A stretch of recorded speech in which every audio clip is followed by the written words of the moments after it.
اعوذ باللہ من الشیطان الرجیم بسم اللہ الرحمن الرحیم۔ لڑکیوں سوچو کیا ہوگا اس دن جس دن خاتون جنت فاطمہ زہرا پوچھیں گی کیا میرے بابا کا دین اتنا مشکل تھا کہ تم پردہ نہ کر سکیں؟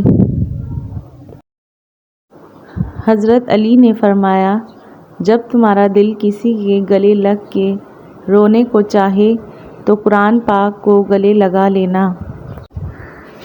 آپ صلی اللہ علیہ وسلم نے فرمایا حیا ایمان سے ہے اور میری امت میں سب سے با حیا شخص عثمان رضی اللہ تعالیٰ عنہ ہے۔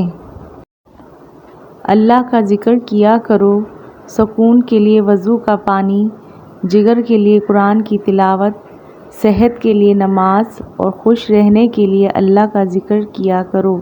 اچھی بات پھیلانا صدقہ جاریہ ہے۔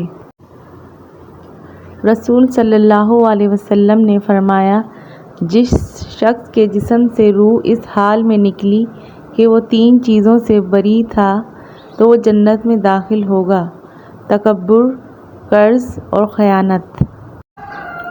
رسول صلی اللہ علیہ وسلم نے فرمایا جب عورت 5 نمازیں پڑھے، ماہ رمضان کے روزے رکھے، اپنی شرمگاہ کی حفاظت کرے اور اپنے خاوند کی اطاعت کرے تو پھر وہ جنت کے جس دروازے سے چاہے داخل ہو جائے۔ سبحان اللہ۔ جب رب کا شوق لگ جاتا ہے نا، پھر بہت سے شوق خود بخود چھوٹ جاتے ہیں۔ حضرت محمد صلی اللہ علیہ وسلم نے فرمایا تم نجومی کے پاس نہ جایا کرو، قبروں کو سجدہ گاہ نہ بناؤ، لذتوں کو ختم کرنے والی موت کو کثرت سے یاد کیا کرو، دنیا میں ایسے رہو جیسے اجنبی یا مسافر۔ حضرت رضی اللہ تعالیٰ عنہ نے فرمایا دینا شروع کر دو، آنا خود ہی شروع ہو جائے گا، عزت بھی اور رزق بھی۔ وہ لمحہ کتنا خوبصورت ہوگا جب نبی پاک صلی اللہ علیہ وسلم تمہارے نام سے پکاریں گے تو تم پوچھو گے آپ میرا نام کیسے جانتے ہیں؟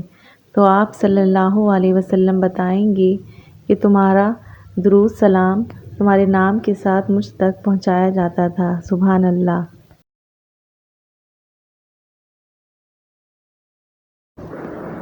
دنیا میں ہزاروں طرح کی محبتیں ہوتی ہیں، لیکن یہ جو ماں کی محبت ہے نا، یہ تمام محبتوں کی ماں ہوتی ہے۔